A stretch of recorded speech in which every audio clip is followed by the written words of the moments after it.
Hey, what's up everybody? In this video, I want to share with you guys on what it was like for me to go through my 30-day briefing for the Air Force.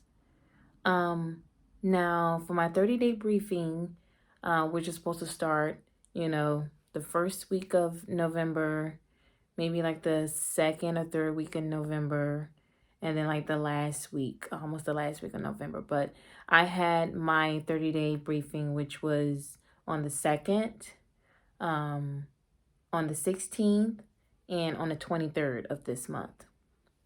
So I just previously just had my 7-day briefing Monday just passed on the 23rd of this month. So and throughout the whole process of going through the 30-day briefing, my recruiter and I would, stop by the office, and of course, we were wearing our masks and stuff like that. So, pretty much all it is, the recruiter, he just wanted to know, like, if anything changed, whether if I, had any speeding tickets, had any DUIs,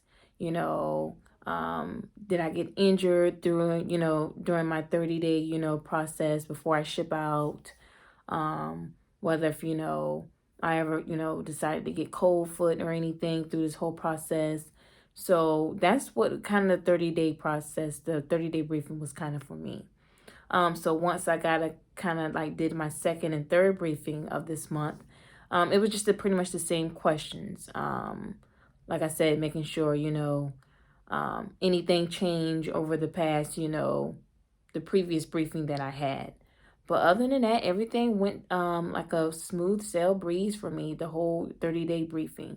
I'm thinking, when I first thought about the 30-day briefing, I'm thinking, oh my gosh, I have to talk to the big twigs, meaning like his boss, or his boss that's above him, that kind of thing. But no, I didn't really have to go through all of that. But I did end up getting a phone call this past Monday, which was my 7-day briefing from before my ship out date.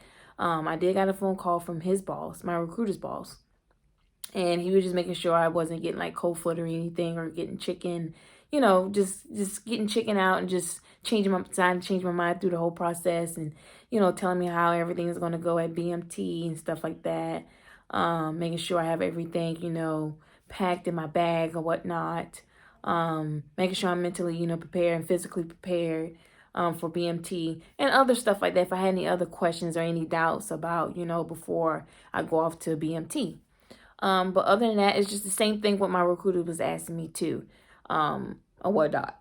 But other than that, I really didn't have a lot to, ask about, because whenever we had our depth meeting, I kind of asked some of the questions, or they kind of went over the questions, that, what we needed to know, before we go off to BMT, or while we're in BMT, or, with your job training, what's going to happen there, how that's going to go, and stuff like that. So yeah, like I said, I learned a lot while I was in delayed entry program. I really did.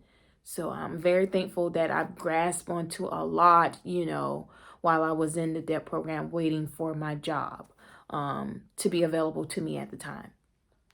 But yeah, you guys, that's pretty much what I have for you basically on my 30-day briefing.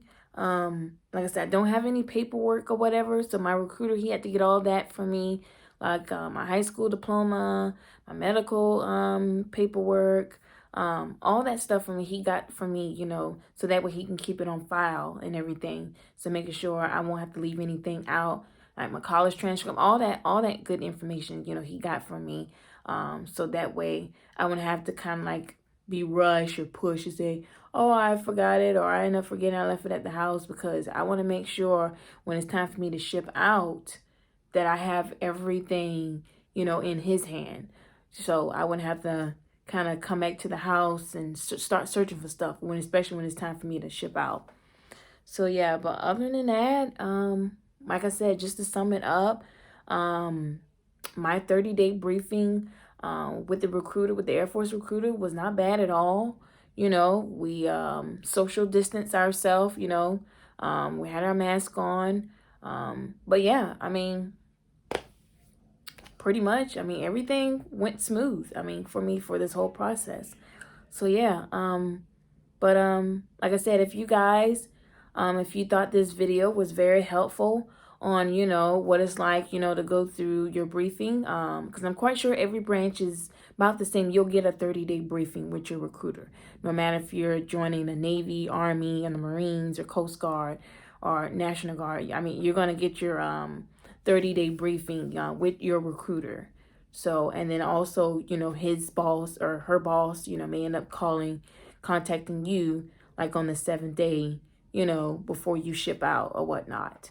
But yeah, like I said, if you guys enjoyed the video, just go ahead and like this video if you care for it. If you have any comments or questions about this video, please comment below. But other than that, thanks guys for watching this video, and hopefully have a good one. Bye.